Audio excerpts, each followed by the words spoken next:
Donc, est-ce que tout le monde m'entend bien? Oui, oui, oui, oui, Oui, oui. parfait. J'imagine qu'il y a des gens qui vont se joindre à nous au cours des prochaines minutes, mais comme il est 18h30 et 1 maintenant, je crois qu'on va débuter l'événement. Donc, bonjour à tous et à toutes. On est heureux là, de vous compter parmi nous en grand nombre pour l'instant, une trentaine de participants. J'imagine qu'il y a des gens qui vont se rajouter. Merci pour votre assistance à cette visioconférence qui portera sur l'état de santé des lacs du territoire de l'OBV-RLY pour organisme de bassin versant de Rivière-du-Loup et Yamachiche. Premièrement, je me présente, Pierre-Marc Constantin, biologiste de formation. Je suis directeur des opérations et responsable du plan directeur de l'eau à l'organisme depuis octobre 2016. Je serai l'animateur de l'événement. Événement qui se fera en deux temps, donc un 45-50 minutes de présentation, suivi d'une période de questions de 45 minutes. Le tout devrait se terminer autour de 20 heures ce soir. Donc, avec moi pour l'animation, M. Francis Clément, géographe de formation et directeur général de l'organisme depuis novembre 2016. M. Clément tentera de fournir une assistance technique à distance pour ceux et celles qui en auraient. Donc, il va vérifier le chat pour voir s'il n'y a pas des besoins techniques quelconques. Sinon, avant de commencer, je vais y aller de quelques directives là, pour permettre d'assurer une certaine fluidité là, de l'événement, puis dans le but d'améliorer votre expérience. Donc, première chose, nous coupons à mesure là, les micros de tous afin d'éviter les bruits indésirables. Vous pourrez les réactiver au besoin lors de la période de questions à la fin de la conférence. Pour améliorer la qualité de l'image ou de votre signal réseau, vous pouvez désactiver votre caméra. Ça peut toujours aider. Sachez que la visioconférence est actuellement en cours d'enregistrement, donc sous format vidéo. La vidéo sera rendue disponible dans les prochains jours via nos différentes plateformes web pour ceux qui n'auraient pas pu assister là, aujourd'hui. En cas de problème technique, comme je l'ai mentionné plus tôt, Francis sera là dans le chat pour vous aider. Puis à mesure que la conférence avance, puis que vous avez des questions, juste les inscrire dans le chat, puis on reviendra, on va les lire à haute voix là, à la fin de la conférence. Si jamais vous ne parvenez pas à suivre la conférence par Internet ou vous avez des problèmes de connexion, vous pouvez toujours nous rejoindre par téléphone. Si vous allez au début là, du chat, les informations là, sont là pour ça, le numéro de téléphone et les mots de passe qu'on doit rentrer pour rejoindre la conférence. Donc, juste pour vous expliquer là, un peu comment fonctionne l'interface, je vais vous partager mon écran. Donc, rapidement, là, vous voyez sûrement des visages là, des participants ici. En bas, vous avez la liste des participants, un icône ici, puis le chat qui est comme un infobulle. Si vous voulez couper votre micro, c'est l'icône ici, ou le remettre en activité. Puis pour gérer votre caméra, c'est l'icône de caméra ici.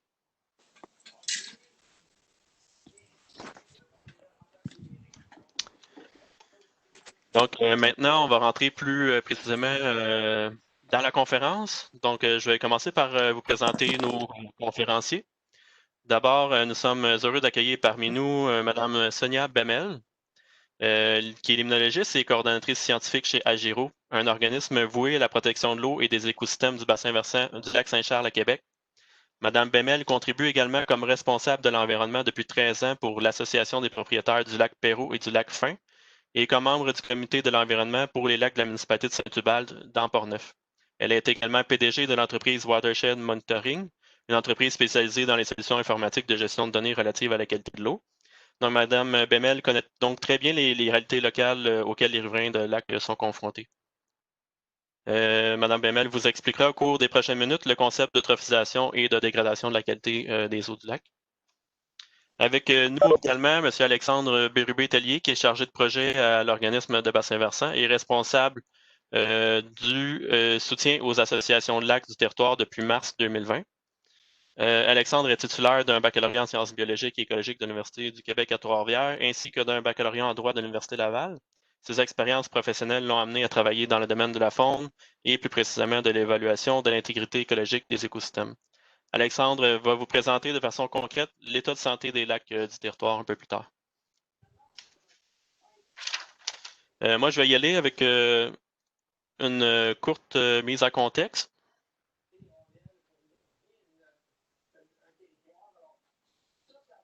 Ouais, une courte mise en contexte. Ensuite, on va vous expliquer un peu le concept d'eutrophisation. Puis finalement, comme je l'ai dit, Alexandre va vous présenter de façon concrète l'état de santé des lacs du territoire. Puis on va revenir à la fin avec en vous parlant des ateliers qui s'en viennent à l'automne, puis avec la période des questions. Donc, premièrement, bon, c'est quoi un bassin versant? Ben, il faut un peu s'imaginer un entonnoir. Donc, l'eau qui tombe à certains endroits dans un versant va finir par s'écouler dans un cours d'eau. Donc, un peu à la manière d'un entonnoir. Si on verse de l'eau le long de la paroi, ça va se récolter dans le fond de l'entonnoir. De façon plus concrète, si je prends un exemple, ben, vous avez par exemple à Saint-Mathieu-du-Parc le lac à la pêche, qui est constitué d'un bassin versant. Les eaux de ce bassin versant-là vont s'écouler successivement évidemment, vont rejoindre la série des lacs longs à Saint-Élie-Caxton, puis éventuellement la rivière Yamachiche, puis va descendre le long des municipalités Saint-Barnabé, Yamachiche, etc., pour se jeter dans le lac Saint-Pierre. Donc, c'est ça un bassin versant. Notre organisme, c'est quoi? Ben, on est un organisme de concertation et de mobilisation des acteurs de l'eau du territoire. Notre territoire d'intervention, qui sont les rivières, les bassins versants des rivières du Loup et des Yamachiches, qui correspond grosso modo à la MRC de Masquinongé en termes de limites territoriales. Nos mandats principaux, le premier, ben, c'est d'élaborer, mettre à jour et promouvoir la mise en œuvre d'un plan directeur de l'eau. Informer, sensibiliser, mobiliser et faire des recommandations aux différents acteurs de l'eau du territoire sur l'état des ressources en eau, et ça à partir des données disponibles et en fonction des possibilités de financement, évidemment. Puis finalement, contribuer au développement et à la mise en valeur des potentiels des milieux humides et hydriques. Juste préciser sur ce que n'est pas un OBV, en fait, on n'est pas une entité municipale ni gouvernementale, ni une firme de service conseil. Puis on n'est pas un organisme non plus qui applique des règlements. Les territoires en chiffres, un territoire de 2196 km², qui est composé de 14 bassins versants d'importance, plus de 1600 lacs, dont 65 de plus de 30 hectares. C'est 8000 cours d'eau qui parcourent 4700 km. Le territoire est à cheval sur 13 municipalités et 2 villes. Puis, au niveau des inscriptions là, au RSVL, c'est 14 lacs qui sont inscrits là, au réseau de surveillance volontaire des lacs actuellement. Un bref historique de la gestion intégrée de l'eau. Juste pour vous dire, je ne passerai pas toutes les années, là, mais juste pour vous dire que la gestion intégrée de l'eau, ça ne date pas d'hier. Donc, le début des mouvements de protection des lacs et des rivières a débuté en 1970, dans ces années-là, notamment avec la fondation de la FAPEL, qui est la Fédération des associations de protection de l'environnement des lacs. Puis, c'est là aussi qu'on va apparaître les premiers organismes voués à la protection des rivières. Ensuite, 87, adoption de la première politique de protection des rives, du littoral et des plaines inondables, qui régit, si on veut, les usages qui sont permis là, dans ces éléments-là. En 2002, l'adoption par le gouvernement de la politique nationale de l'eau et le début là, de la création des organismes de bassins versants. Ensuite, autour de 2007, la fameuse crise médiatique liée à la prolifération des cyanobactéries au Québec. Vient ensuite une succession d'événements qui mènent à l'adoption d'une autre loi qui vient consolider le réseau des organismes de bassins versants au Québec. Maintenant, depuis ce temps-là, on est 40 organismes de bassins versants là, qui est présent sur le territoire québécois. Sachez que le plan directeur de l'eau a été soumis et accepté par le ministère de l'Environnement en 2014. Puis que depuis 2020, l'organisme est entré dans un processus d'élaboration d'un plan d'action pour la période 2021-2026. Donc, c'est quoi un fameux plan directeur de l'eau? C'est à la fois un document et une démarche. Donc, pourquoi un document? Ben, c'est là qu'est consigné, en fait, tout ce qui est rapport. Ben, en fait, le document permet de dresser un état des ressources en eau du territoire. Ressources en eau et milieux associés, donc on parle de milieux humides, les rives, etc. Une fois qu'on a un portrait là, des ressources en eau du territoire, on peut déterminer des problématiques, fixer des objectifs, trouver des solutions qu'on intègre dans un plan d'action. Plan d'action qui est réalisé, ben, en fait, toute la démarche est réalisé là, en étroite collaboration avec les acteurs de l'eau du territoire. Acteurs de l'eau étant les riverains de lac, tous citoyens, les municipalités, les entreprises agricoles, l'industrie et j'en passe, donc les usagers du territoire de façon générale. Donc, c'est une démarche qui est faite de façon continue, donc une boucle qui se répète à tous les 5 années environ. La démarche actuelle, là, justement, plus tôt, je vous parlais là, du fait qu'on est entré en processus d'élaboration d'un plan d'action pour les 5 prochaines années. Ce qui est attendu là, dans les prochains mois, c'est une démarche en 4 phases. Donc, actuellement, on est dans la mise à jour de données scientifiques et techniques, puis dans la diffusion des connaissances auprès des acteurs de l'eau du territoire. Donc, c'est pour ça que vous voyez aujourd'hui visioconférence là, sur l'état de santé des lacs. Ça rentre dans cette phase-là. Ensuite, on va rentrer dans une phase plus de consultation et de concertation des acteurs de l'eau par différents mécanismes, dont des ateliers tonneaux là, avec les différentes associations de lacs et riverains de lacs au cours de l'automne. Ensuite, les 2 dernières phases, ça va être plus des phases où on va se fixer des objectifs de conservation des milieux humides et hydriques, des ressources en eau de façon générale. Puis, tout ça va mener à l'élaboration d'un plan d'action concret d'ici la fin mars 2021 pour les 5 prochaines années. Pourquoi participer à la démarche? C'est pour contribuer évidemment à la conservation des ressources humides et hydriques du territoire, puis également contribuer au développement économique de la région. Un ne va pas sans l'autre. Ensuite, pour augmenter et diversifier les possibilités de financement, donc toutes les actions qui sont inscrites au plan directeur de l'eau du territoire mènent évidemment à un support technique et logistique de l'OBV, puis également des possibilités de financement via nos différents partenaires, dont les gouvernements. Une autre raison pour favoriser la mise en œuvre de solutions efficaces et efficientes. Évidemment, si tout le monde s'entend vers des solutions communes, ça va mener à des actions plus concrètes. Puis finalement, c'est pour communiquer, diffuser le savoir collectif des acteurs du territoire et entre acteurs, donc échanger sur un sujet. Si toutefois vous avez des questions par rapport au plan directeur de l'eau, ça va me faire plaisir de répondre à la période de questions.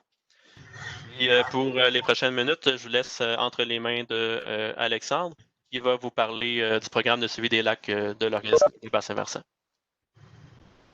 Merci Pierre-Marc. Donc oui, je vais vous parler du programme de suivi des lacs de l'OBV, donc qui est un programme en 3 phases.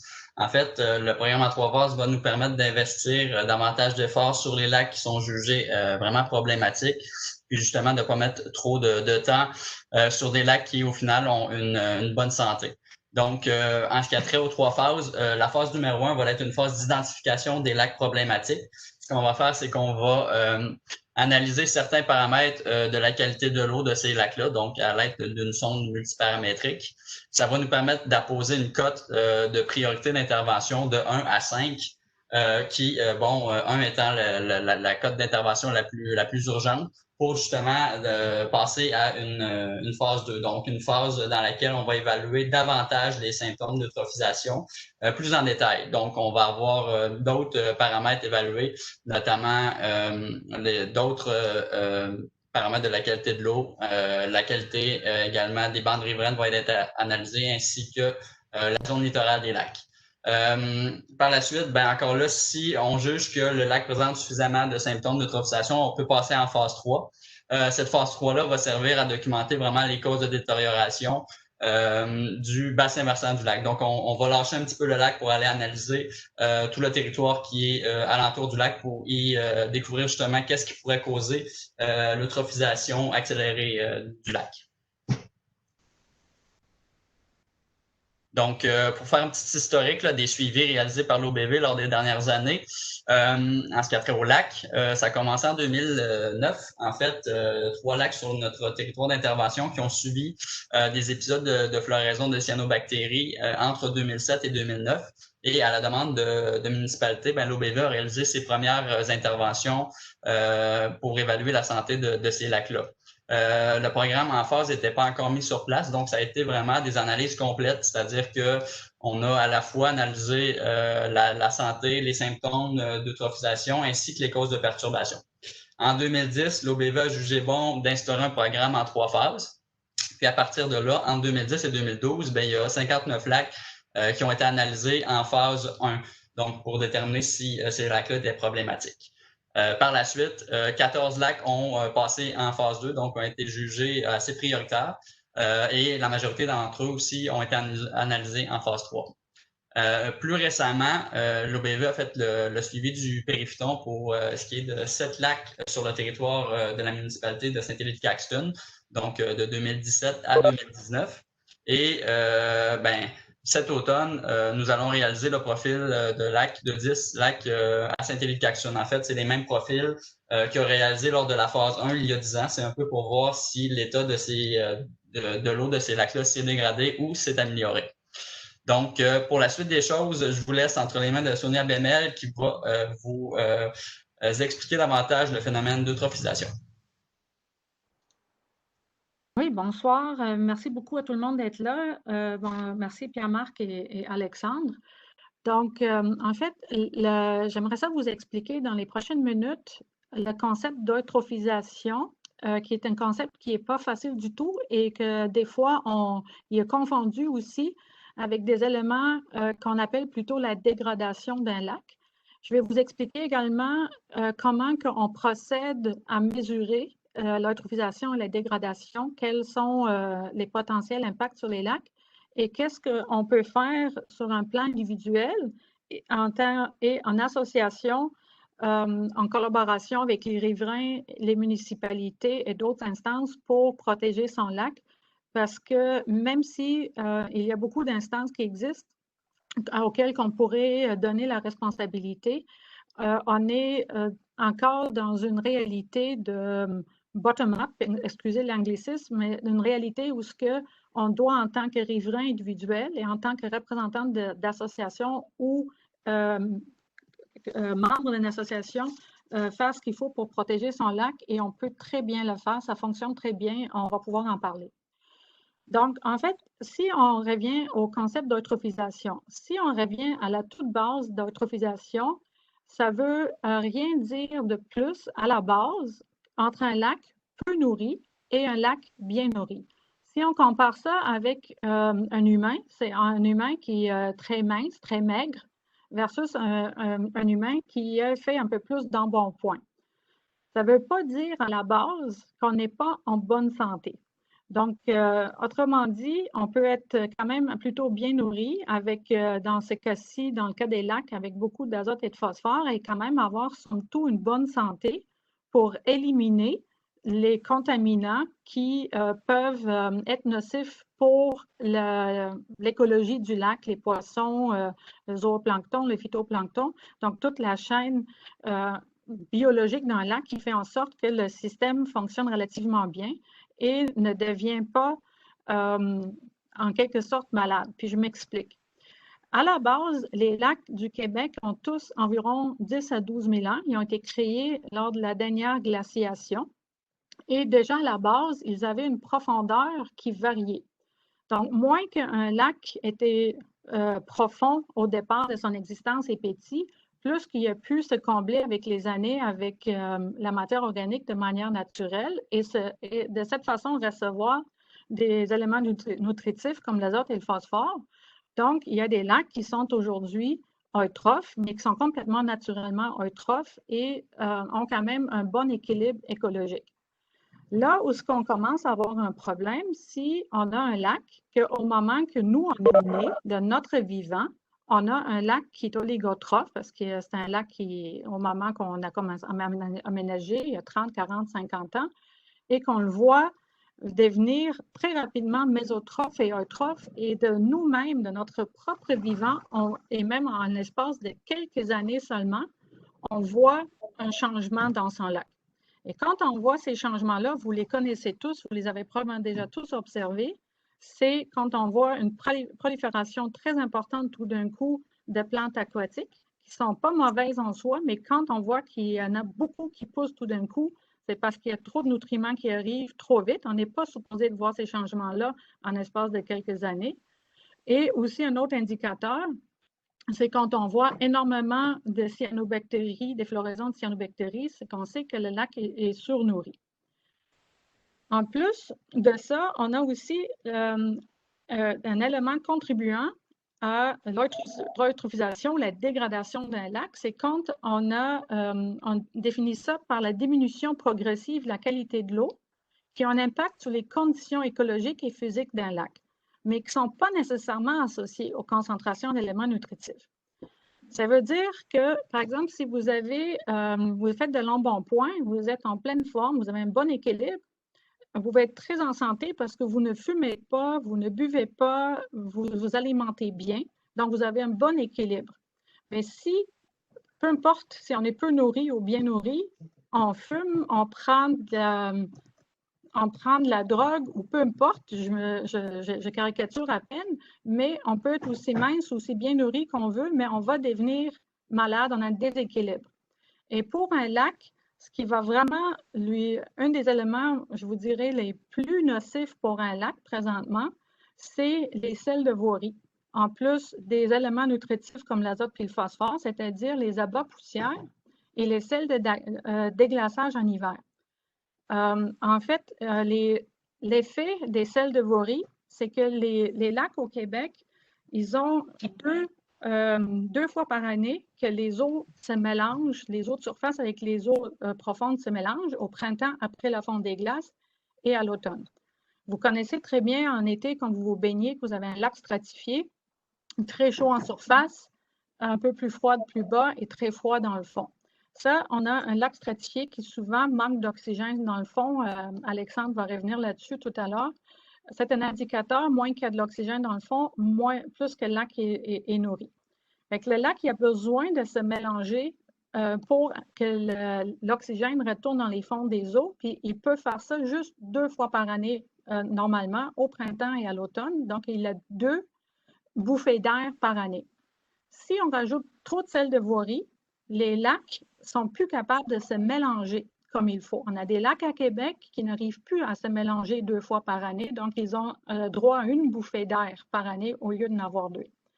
Donc, l'oxygène est un indicateur, l'oxygénation d'un lac est un indicateur à la fois de son état d'eutrophisation, une surnutrition, et aussi d'un potentiel apport trop important de sels de voirie avec un autre indicateur que je vous montre tout à l'heure. Après ça, il faut savoir que nos lacs, c'est des réacteurs biologiques. Si, pour l'instant, pour le moment, on a encore des lacs qui sont généralement en bonne santé, c'est parce qu'ils sont capables d'éliminer les nutriments qu'on leur amène, ils les digèrent, ils les éliminent, soit dans les sédiments ou par l'exutoire.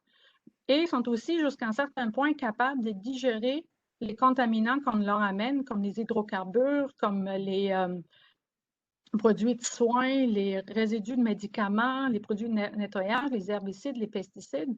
Mais à force de leur amener de ces contaminants-là, en plus des sels de voirie, qui c'est souvent pas juste des sels, il y a beaucoup de choses qui sont mélangées à ça, on enlève la capacité de la nature de se auto-régénérer parce qu'on la rend malade. Donc, il faut éviter tous ces apports-là. Pour savoir si votre lac est en train de s'eutrophiser ou en train de se dégrader, on a plusieurs moyens pour y arriver. On va aller à la prochaine slide. En fait, on est capable, d'une part, de l'observer très bien parce qu'on est capable de savoir qu'est-ce qui arrive dans qu'est-ce qu'on a comme activité humaine, excusez-moi, dans un bassin versant. Donc, plus on coupe les arbres, plus qu'il y a des maisons, plus qu'il y a des stationnements, plus qu'il y a d'installations septiques, un réseau routier, etc., on va avoir des sédiments d'éléments nutritifs, des agents pathogènes, des métaux lourds, les sels, les contaminants d'intérêt émergents qui vont se retrouver dans le lac. Et on va pouvoir, comme je l'ai déjà mentionné, l'observer soi-même sans avoir fait le moindre test d'eau par la prolifération de cyanobactéries, des herbiers aquatiques. Après ça, les cyanotoxines, c'est un peu plus difficile à évaluer, mais on va le voir aussi par la mort de poissons, comme c'est arrivé dernièrement au lac Saint-Augustin. Et tout ça va avoir comme effet une baisse directe pour les usages récréatifs et une baisse aussi de la valeur foncière. Il y a déjà plusieurs lacs au Québec et énormément de lacs aux États-Unis où les riverains ont demandé des baisses de taxes foncières parce que leur lac s'est dégradé devant leurs yeux. Donc, pour avoir le cœur net, à savoir qu'est-ce qui se passe dans son lac, on a toute une science qu'on va vous montrer, si tu peux passer à la prochaine. Toute une science pour nous montrer si la dégradation et l'eutrophisation est naturelle sur plusieurs milliers d'années ou anthropique. Dans quelques dizaines d'années, on va passer à la prochaine. Et c'est vraiment de voir, puis ça, Alexandre a donné un premier aperçu, c'est comment est-ce qu'on vérifie si notre lac est en train de s'eutrophiser, dans quel état qu'il est, dans quel état il est supposé d'être, et qu'est-ce que ultimement je peux faire pour réduire qu'est-ce qui arrive dans ce lac-là. En fait, encore une fois, il faut le comparer un peu avec un humain. Quand on va chez son médecin et qu'on a des petits symptômes, que ça ne va pas trop bien, il ne va pas commencer avec un bilan sanguin complet. Il va commencer, selon l'état, selon les symptômes, à faire quelques paramètres de base. Il va prendre les prélèvements à plusieurs endroits. Donc, il y a des lacs où on va prendre un point d'échantillonnage au centre. On va faire un profil, comme Alexandre l'a expliqué, à plusieurs profondeurs. On prend le pouls en termes d'oxygène disponible, la température, le pH, la conductivité spécifique, qui est un indicateur des ions dans le lac. On vérifie la transparence des eaux et, ultimement, on va aller avec toute la machinerie, entre guillemets, c'est-à-dire qu'on va essayer aussi d'établir ce qu'on appelle l'intégrité écologique, c'est-à-dire à quel point est-ce qu'on a tout ce qu'il faut dans son lac en quantité égale, entre guillemets, là, mais en équilibre, je devrais dire, de phytoplancton, de zooplancton, de poissons, de plantes aquatiques. Et c'est ça qui nous donne un très bon indicateur à la fois de l'état trophique du lac, donc l'eutrophisation, et de son état de santé, de sa capacité de se auto-régénérer. Donc, si on va à la prochaine slide, je vais vous montrer un exemple comment on intègre ces paramètres. Et c'est un lac à Québec, au Québec, et c'est un peu pour vous illustrer à quel point qu'on travaille vraiment un peu comme un médecin. C'est-à-dire les paramètres de base que le ministère de l'Environnement propose dans le réseau de surveillance volontaire des lacs, auquel plusieurs d'entre vous ont probablement adhéré. On utilise notamment le phosphore total, la chlorophylle A, puis la transparence. Donc, le phosphore, c'est pour voir à quel point c'est bien nourri. La chlorophylle, à quel point que les phytoplancton prolifèrent à l'intérieur du lac. Et la transparence, c'est pour connaître la productivité biologique ou même la turbidité du lac occasionnée par d'autres événements. Mais ce n'est pas suffisant pour tout savoir. On doit aussi inclure l'azote, qui est un ingrédient important, un élément nutritif important. On a besoin aussi du profil d'oxygène, puis Alexandre va vous illustrer tout à l'heure à l'aide d'un lac exactement à quoi qu'on réfère, donc la quantité d'oxygène disponible à un moment donné, à une profondeur donnée. Et après ça, on va aller vers les informations sur les herbiers, les aquatiques, le phytoplancton, le zooplancton, les poissons. Tout ça nous donne un indicateur par rapport à ce lac-là que un peu contradictoire par indicateur, mais plus qu'il y en a qui tendent vers l'eutrophe, plus qu'il y a des indicateurs qu'on est dans un état trophique avancé avec une tendance, on est capable aussi de déterminer à quel point il est dégradé en connaissant justement des indices d'intégrité écologique qui ne sont pas affichés ici.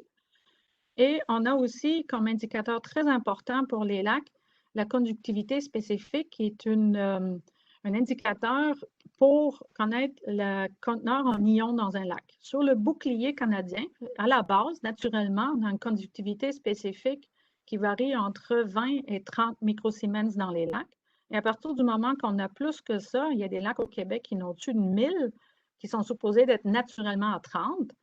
Là, on sait que le lac est plus capable de se mélanger, donc on commence à avoir un problème, mais il y en a même à moins que ça, on a des problèmes. Mais là, et ça, c'est le message que je veux passer. Personne d'entre vous est obligé d'attendre d'avoir le bilan complet de son lac. Il faut absolument savoir qu'on peut vraiment faire de l'acharnement en termes de suivi. Dans certains cas, c'est important. On est capable d'aller plus loin, mais rien ne vous empêche, même au contraire, d'agir en prévention par rapport à la protection de vos lacs. Donc, il ne faut pas confondre dans aucun cas le suivi d'un lac avec le vraiment prendre action. Donc, il ne faut pas attendre d'avoir l'heure le plus juste. On a suffisamment d'informations quand devant un lac, quand on voit qu'il y a plus que 2 chalets, qu'on doit déjà commencer à le protéger. Et les manières de protéger, c'est qu'un lac, c'est un réservoir avec des intrants et des extrants, c'est-à-dire tout ce qui rentre, il faut que ça sorte. Il y a 2 places où ça sort. Un, c'est par la décharge du lac, l'exutoire du lac, et l'autre place où ça s'en va souvent, c'est par la sédimentation. Donc, les sédiments sont un important réservoir de tout ce qui rentre dans votre lac. Et ce réservoir-là, première des choses, des sédiments, on ne veut pas le brasser, dans aucun cas. Donc, plus qu'on brasse les sédiments, plus qu'on va remettre dans le lac qu'est-ce qui est là depuis des années et ce qui rentre évidemment récemment et ce qui est là depuis des années. Donc, ça veut dire que les bateaux en moteur, que ce soit mécanique, qu'ils soient électriques ou à essence, il faut éviter tout brassage au départ et à l'arrivée au quai. Et normalement, pour la plupart des activités nautiques, on est supposé d'être à 300 mètres de la rive avant qu'on puisse être certaine qu'il n'y a pas d'impact sur l'érosion des rives ou le brassage des sédiments.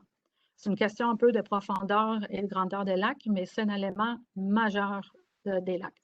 Après ça, il faut absolument vérifier que les eaux usées, les installations septiques autonomes sont bien utilisées. On est en train de caractériser des milliers d'installations septiques à Québec. Je viens de faire une journée et la plupart des gens ne sont pas du tout conscients de qu'est-ce qu'ils doivent faire pour bien entretenir et utiliser leur installation septique. On pourrait en revenir, mais c'est un majeur, surtout dans le temps de COVID, que tellement de personnes sont là à temps plein maintenant, beaucoup plus qu'avant. Il y a beaucoup de choses à faire de ce côté-là. Il faut tout faire, et ça, on peut le faire en tant qu'association pour que la municipalité réduise les salles de voirie, quitte à complètement enlever les abats poussières et de réduire la vitesse. Et la solution, c'est d'agir à la source. Donc, faites attention à l'érosion de construction de routes. Alexandre va donner des exemples. L'érosion par les bateaux, j'en ai parlé. L'entretien des terrains, en fait, entretien des terrains égale pas d'entretien. C'est-à-dire, le seul entretien qu'on fait, c'est qu'on reboise les rives, puis on laisse aller, puis on se garde un petit spot pour faire peut-être de gazon pour arriver à l'eau. Il faut toujours entretenir le dessus de son installation septique, mais pour le reste, pas d'herbicides, pas de pesticides, pas d'engrais, peu importe lesquels. Le déboisement doit être limité au maximum dans l'ensemble du bassin versant. Il faut réduire le ruissellement d'hiver. Et l'agriculture, évidemment, peut être un problème aussi, mais je vous le dis, dans la plupart des lacs de villégiature, dans les secteurs qu'on regarde, il y a très peu d'agriculture, puis on a un problème d'eutrophisation qui vient de toutes les activités juste de villégiature. Donc, individuellement, je peux fermer avec beaucoup de robinets et collectivement, des barrières qu'on peut implémenter et collectivement, on peut le faire aussi. Donc, vous pouvez déjà tout commencer demain à faire votre part. Je vous invite à le faire. On pourrait revenir sur les difficultés. Ça fait 13 ans que je me bats de notre côté, puis avec beaucoup de succès. C'est ça la bonne nouvelle. Merci beaucoup. Donc, merci Sonia. Tu peux y aller, je voulais juste remercier Sonia pour sa présentation, puis je vous laisse entre les mains d'Alexandre pour la suite. Parfait. Merci Pierre-Marc. Donc, je vais vous parler de l'état de santé des lacs en vous présentant chacune des phases, en fait, la méthodologie utilisée pour chacune des phases et quelques résultats généraux de nos études. Donc, on commence avec la phase 1. Comme mentionné précédemment, là, on a eu 59 lacs qui ont été suivis de 2010 à 2012 en phase 1. Donc, pour étudier, voir si les lacs sont problématiques. Ce qu'on fait, c'est qu'on va analyser certains paramètres de la qualité de l'eau, dont l'oxygène dissous, la température, la conductivité, le pH, ainsi que la transparence. Ce qu'on va réaliser, c'est qu'on va réaliser des profils de lacs. En fait, c'est qu'on va prendre des données à chacun des mètres de profondeur dans un lac. Ça va nous donner un profil de lac un peu comme ce que vous voyez sur les diagrammes, les images sur la droite de l'écran. On réalise ça avec une sonde un peu comme celle présentée là, sur votre écran. Donc, puis on réalise ça vers la fin de l'été. Pourquoi? Parce qu'on veut profiter justement de la stratification thermale à son maximum. Donc, vers la fin de l'été, l'eau en surface est vraiment réchauffée. Puis l'eau en profondeur est séquestrée. Parce que c'est ça, en fait. En analysant la température, ça nous permet vraiment de cibler nos zones de température, de masse d'eau. Comme Sonia l'a expliqué précédemment, je vais faire un petit topo. Donc, en surface, on a notre masse d'eau chaude, réchauffée par l'air ambiant, qu'on va appeler l'épilimnion. Par la suite, en profondeur, on a notre masse d'eau fraîche, aux alentours de 4 degrés Celsius, qui est, elle, on va appeler l'hypolimnion. Puis, entre les deux, ben, on a notre masse de transition, là, donc avec une température qui va grandement varier. Puis, elle, on va l'appeler le métallignon ou la thermocline. Donc, ça représente les lignes noires là, que vous voyez là, sur les diagrammes. Ce que ça nous permet, ça, l'analyse de la température, ben c'est par la suite de voir un petit peu les patrons d'oxygène dissous. Parce que ce qu'on va aller voir, c'est dans la zone profonde du lac, justement, l'hypolimnion, on va voir s'il va manquer de l'oxygène, s'il va y avoir de l'hypoxie. Si c'est le cas, ben, ça nous donne un premier signe d'eutrophisation. Par la suite, on analyse la conductivité. Comme Sonia l'a mentionné, c'est la présence d'ions dans l'eau. Donc, en fait, la conductivité, c'est la capacité de l'eau de conduire un courant électrique. Puis plus qu'il y a d'ions, plus que le courant va passer, donc plus que la conductivité est élevée. Ça nous donne un indice justement d'enrichissement par des apports sédimentaires, par des apports en minéraux. Ça peut être, comme Sonia l'a mentionné, des sels de voirie. Donc, ça nous donne un signe principalement de dégradation. Pour ce qui est du pH maintenant, ben c'est plutôt des signes de viabilité pour le lac. C'est-à-dire que un pH qui est trop acide ou trop basique ne permettra pas aux organismes vivants d'avoir une vie active et saine. Puis finalement, ce qui a trait à la transparence, ben là, c'est pas une analyse en profil, mais c'est plutôt une analyse visuelle à l'aide d'un outil qu'on appelle le disque de Secchi. On va analyser la transparence justement pour voir la productivité algale notamment. C'est-à-dire que quand on a beaucoup d'algues dans notre eau, ben ça va brouiller l'eau, ça va la rendre moins transparente. Il y a aussi la matière en suspension qui va affecter l'eau. On va en reparler plus tard. Tout ça pour dire que la transparence, par contre, a été analysée seulement pour les profils de 2010.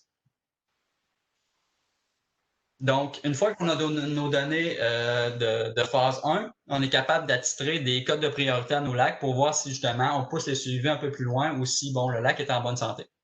Pour faire ça, on va analyser, oui, nos profils d'oxygène, la transparence ainsi que la conductivité, mais aussi on va analyser l'occupation du sol. C'est-à-dire que pour un lac qui va présenter des signes d'eutrophisation dans un milieu habité, là où on a des pressions humaines, ben on va le prioriser par rapport à un lac qui va présenter les mêmes symptômes, mais en milieu naturel. Pourquoi? Ben c'est parce qu'on va présumer qu'en milieu naturel, le lac, justement, son eutrophisation se fait de par des phénomènes naturels, ce qui est tout à fait normal. Donc, on va prioriser, si possible, les lacs qui vraiment subissent des pressions humaines parce que c'est là où on peut intervenir et essayer de changer les choses. Sur les trois profils que vous voyez au bas de l'écran, ben, en fait, c'est trois comparaisons de lacs qui ont eu des cotes de priorité différentes. Donc, on a notre lac sur la gauche qui a eu une cote de priorité de 5, donc qui va très bien. Le lac Sakakomi va présenter un profil d'oxygène, donc la ligne rouge, de type orthograde. C'est-à-dire que les concentrations d'oxygène vont augmenter dans la zone profonde. Puis ça, c'est possible parce que dans la zone profonde, on va avoir une eau qui est plus fraîche, puis une eau qui est plus fraîche possède une plus grande solubilité en oxygène, donc est capable d'emmagasiner plus d'oxygène. Ce phénomène-là va être observable là, dans les lacs vraiment en bonne santé, généralement là où il n'y a pas beaucoup de consommation d'oxygène dans les eaux profondes. Si on regarde les autres paramètres de qualité de l'eau, pour ce lac-là, on a une transparence à 12,8 mètres, c'est excellent. Une conductivité de 13, comme Sonia l'a mentionné, c'est entre 20 et 30 en milieu naturel, donc c'est excellent. Et c'est un lac relativement peu habité. Oui, il y a de la villégiature, mais quand même, les bandes riveraines sont relativement peu développées. Donc, pas trop prioritaire, une cote de 5. Si on analyse maintenant notre lac du milieu, le lac Carolus, il a reçu une cote de 3. C'est principalement lié à son profil d'oxygène. Donc, on peut voir la ligne rouge les concentrations vont diminuer avec la profondeur de la masse d'eau. C'est pas intense comme diminution, mais quand même, on voit que près du fond, bon, on a une diminution qui est assez importante pour dire que c'est de l'hypoxie, c'est-à-dire que la saturation en oxygène est inférieure à 50%. Quand on observe la transparente à 5,5 mètres, bon, c'est une grosse différence par rapport à notre lac Sakakami, mais c'est quand même très bon. Donc, c'est pas vraiment un critère. La conductivité à 21 est assez bonne et le lac est peu habité. Donc, somme toute, outre justement le profil d'oxygène, ça va quand même bien. Donc, on a une cote 3. Pour ce qui est de notre lac sur la droite, le lac à la Perche Chaude, bon, on analyse en premier son profil d'oxygène qui va être de type clinograde, c'est-à-dire qu'on va avoir vraiment une baisse d'oxygène dans la zone profonde, c'est-à-dire entre le 4e et 6e mètre dans ce cas-ci. Ça, c'est dû à la respiration microbienne, à la dégradation de la matière organique. En fait, ce qu'il faut savoir, c'est que dans nos lacs eutrophes, comme vous le savez, il y a beaucoup de plantes aquatiques qui poussent. Vers la fin de l'été, qu'est-ce qui arrive? Ben, ces plantes-là vont mourir, vont se ramasser dans le fond du lac. Puis, il y a des micro-organismes, des microbes qui vont s'affairer à faire de la décomposition. Par contre, ces organismes-là vont respirer, puis il y en a tellement qu'au final, vont s'accaparer quand même d'une somme importante d'oxygène. Puis comme la zone profonde du lac est isolée des autres couches d'eau, ben au final, à la fin de l'été, tout cet oxygène-là va être consommé, puis c'est pour ça qu'on arrive avec des concentrations si faibles en oxygène. Si on analyse nos autres critères de qualité, ben on voit une transparence à 2,5 mètres, relativement peu, une conductivité élevée, surtout par rapport à notre territoire d'intervention, puis un bassin versant de lac qui est fortement habité. Donc, plusieurs pressions qui font que ce lac-là aurait une nécessité de passer en phase 2. Bon, pour ce qui est des études de phase 2, justement, on a 14 lacs qui ont passé par là. Ce qu'on va faire, c'est qu'on va, oui, analyser davantage de paramètres de qualité de l'eau, nos bandes riveraines, ainsi que la zone littorale du lac. Ça va s'articuler autour de 3 éléments, les plantes aquatiques, le périphyton et l'accumulation sédimentaire. Je commence en vous parlant un peu des paramètres de qualité de l'eau qu'on va ajouter. Si on en a déjà un petit peu parlé, c'est via le réseau de surveillance volontaire des lacs. Donc, c'est un programme là, qui est piloté par le ministère de l'Environnement. Ce qui est le fun, c'est que ça inclut énormément les riverains de lacs parce que, bon, c'est eux qui vont faire les prélèvements d'eau, qui vont envoyer les échantillons. Donc, ils collaborent beaucoup à l'échantillon de ces paramètres-là, qui sont quand même régis par des protocoles uniformisés là, pour s'assurer quand même de la qualité des résultats. On a 4 paramètres supplémentaires qui vont s'ajouter, dont le phosphore total. C'est notre élément principal limitant pour la croissance des plantes, donc plus de phosphore, plus de plantes. C'est une relation simpliste. Là. Il y a beaucoup d'autres paramètres qui vont être impliqués dans cette relation-là, là, mais en général, lorsqu'on a beaucoup de phosphore dans le lac, ça va participer à l'eutrophisation de notre point d'eau. Pour ce qui est de la chlorophylle A, ben, c'est notre pigment qu'on va retrouver dans les algues et dans les plantes aquatiques qui est responsable justement de la photosynthèse. Ça va nous permettre de voir si on a beaucoup de productivité algale, c'est-à-dire beaucoup d'algues dans notre eau. Ça va affecter directement la clarté de l'eau, donc le prochain paramètre. La transparence, qui, elle, n'est pas analysée avec des échantillons d'eau, mais vraiment sur place, comme je vous l'ai mentionné tantôt, avec un instrument qu'on appelle le disque de Secchi. Donc, oui, c'est affecté par la chlorophylle A, mais c'est également affecté par la matière en suspension. Donc, lorsqu'on a des bateaux à moteur qui vont passer dans des milieux qui sont peu profonds, on va souvent remettre les sédiments en suspension. Également, lorsqu'on a des zones d'érosion, ben avec les pluies, ça va apporter des sédiments dans l'eau. Puis finalement, le carbone organique dissous, le COD, qui va affecter également la transparence. Le COD étant notre 4e paramètre qu'on va analyser. Ça nous provient de la dégradation de la matière organique. Ça va souvent donner une teinte un petit peu jaunâtre ou orangée, quelquefois brunâtre à l'eau. Donc, ça va encore là affecter la transparence. Ce qu'on peut voir vraiment, c'est que nos 4 paramètres sont quand même interreliés puis qui vont nous permettre une meilleure compréhension là, de la dynamique de notre lac et de son état d'eutrophisation. Donc, on peut passer à la prochaine. Suite à ça, on va analyser les bandes riveraines de notre lac. Donc, disons que les bandes riveraines sont un rapport très important contre l'eutrophisation. On peut prendre l'exemple d'une bande riveraine qui serait couverte d'asphalte, puis une autre bande riveraine naturelle. Lorsqu'on a des précipitations sur l'asphalte, ça va couler, ça va s'écouler directement dans le lac, tandis qu'on a une belle bande riveraine naturelle, qu'est-ce que ça va faire? Ça va faire une éponge, un rempart contre l'eau de ruissellement. Cette eau-là, en tant que telle, de l'eau, c'est pas mauvais, mais c'est qu'elle va souvent contenir des sédiments. Les sédiments vont contenir des nutriments, des contaminants, de l'engrais, des pesticides et autres qui vont participer justement à la dégradation du lac.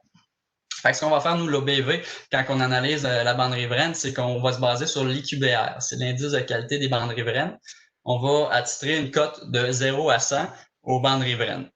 Pour ce faire, on va analyser les 15 premiers mètres de la bande riveraine à partir de la zone des hautes eaux en rentrant vers l'intérieur des terres sur 15 mètres. Ce qu'on fait, c'est qu'on analyse les éléments de la bande riveraine. C'est-à-dire que on va juger que les arbres, les arbustes, les herbacées naturelles offrent des fonctions écologiques, justement comme la filtration, importantes pour la bande riveraine. Donc, ils vont être scorés hauts, ils vont avoir une valeur élevée, alors qu'il va y avoir d'autres éléments comme les infrastructures humaines, le sol à nu ou la pelouse qui ont des valeurs écologiques plus faibles. Donc, ils vont avoir des scores plus bas.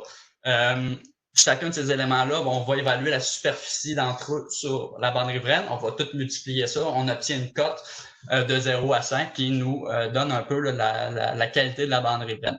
Par la suite, nos géomaticiens font des cartes avec ça, comme celle sur la droite. Ça nous permet un peu de mieux cibler justement les endroits qui sont plus propices aux apports externes en nutriments, en sédiments, puis d'être capable de voir peut-être où on peut mettre les efforts, déployer les efforts pour tenter d'améliorer la situation. Pour ce qui est maintenant de l'analyse de la zone littorale des lacs, la zone littorale, c'est les bords des lacs, là où c'est peu profond. Ça va être particulièrement sensible aux apports externes, justement, au phénomène d'eutrophisation. C'est là où les plantes aquatiques vont s'instaurer. Donc, ça, c'est un des paramètres qu'on va analyser, les plantes aquatiques. Différents paramètres au travers de ça vont être analysés. Premièrement, on va identifier toutes nos plantes. On va déterminer, quelles espèces sont dominantes. Ces espèces-là, est-ce qu'elles sont typiques davantage d'un milieu oligotrophe ou d'un milieu eutrophe? Par la suite, on va également analyser la diversité, donc le nombre d'espèces qui sont présentes dans un lac. Habituellement, dans les lacs oligotrophes, peu nourris, on va retrouver une diversité qui va être assez faible, alors que dans des milieux mésotrophes, un peu plus nourris, c'est là qu'on risque d'avoir le plus de diversité. On termine aussi en faisant une analyse du recouvrement. C'est-à-dire que si vous regardez dans le fond du lac, vous essayez de calculer quel pourcentage du fond du lac est recouvert par les plantes. Plus le pourcentage est élevé, ça veut dire que plus le recouvrement est élevé, plus les plantes se sont accaparées de la zone littorale, puis c'est-à-dire qu'ils ont du nutriment en masse pour les nourrir puis pour proliférer justement. Puis finalement, tant qu'à d'être présent puis analyser les plantes, on regarde aussi pour voir s'il n'y aurait pas la présence de plantes exotiques envahissantes. Donc, puis dans ce cas-là, on cartographie aussi leur présence. On peut voir sur la gauche, l'image de gauche, un lac davantage typique d'un milieu oligotrophe, oligo-mésotrophe. Si on se fie du moins à son recouvrement, donc plus en bleu, en vert, donc entre 0 et 25% de recouvrement, il y a encore beaucoup de place. Si on regarde la prochaine carte, dans ce lac-là, vous voyez, la zone littorale, c'est du rouge, c'est du orange, donc presque complètement colonisé par les plantes. Ça, c'est un indice vraiment d'apport externe en nutriments, du fait que l'eau est enrichie beaucoup, donc signe d'un milieu eutrophe. On a d'autres paramètres qui sont analysés dans notre zone littorale. Le périphyton. Donc, le périphyton, c'est des petites algues là, brunes qu'on va retrouver sur le substrat, donc sur le fond du lac, sur les roches, sur les plantes aquatiques. Ça va nous, souvent quand on en retrouve beaucoup justement dans la zone littorale, c'est un signe d'eutrophisation. Aussi, quelquefois, on va en retrouver, mais seulement dans une partie du lac. Ça, c'est un indice que dans cette partie-là, il y a une problématique. Il y a des apports externes. Heureusement, il n'y en a pas partout dans le lac, mais là, il y a quelque chose qui se passe. Fait que ça nous donne un cue pour, si on fait une analyse des perturbations du territoire par la suite, on va savoir qu'il va falloir aller regarder là un petit peu qu'est-ce qui se passe. Pour ce qui est de l'accumulation sédimentaire, ce qu'on va faire, c'est qu'on va analyser l'épaisseur de sédiments, de matière organique qui sont accumulées jusqu'à temps que ça devienne dur dans le fond du lac. Donc, ça nous donne une profondeur. plus on a de sédiments, plus ça peut participer à l'eutrophisation parce que, bon, ces sédiments-là vont apporter, souvent adhérer à eux, des nutriments comme le phosphore, l'azote, puis aussi ils deviennent littéralement un support pour les plantes. Donc, la sédimentation participe beaucoup à la colonisation dans un lac des plantes aquatiques. Encore là, on a des endroits où les accumulations sont localisées. Je pense notamment là, à la sortie de certains exutoires, donc là où on a quelquefois des panaches de sédiments. Mais ça nous donne encore là un indice de savoir, bon, OK, ce tributaire-là doit participer beaucoup à la sédimentation. Il y a quelque chose qui se passe, il va falloir aller voir un peu en amont là, s'il y a des sources d'érosion, des sources de contamination, puis passer à l'action pour essayer de combler ça. Je termine les résultats de phase 1 et 2. Une fois qu'on a tout analysé ça, on est capable quand même d'apposer un état trophique, donc un degré de vieillissement à nos lacs. Nos 59 lacs suivis en phase 1. Donc, pour ces lacs-là, on a posé un état trophique qu'on va qualifier de préliminaire. Je vous explique, c'est que étant donné qu'on n'a pas énormément de données pour ces lacs de phase 1-là, ben, c'est un état trophique qui se base sur peu de données, mais quand même qui nous donne un bon portrait régional des lacs. Puis pour nos lacs de phase 2, ben là, le portrait est complet. En tout cas, du moins, on a beaucoup de données. Donc, l'état trophique vient se raffiner. Si on analyse un petit peu là, les lacs qu'on a étudiés sur notre territoire, ben on peut voir que bon, on a un lac ultra oligotrophe, donc avec une eau particulièrement limpide et claire, qui est le lac Sakakomi. On a quelques lacs oligotrophes au nord principalement, qui présentent une eau quand même de très belle qualité, comme le lac à l'eau claire.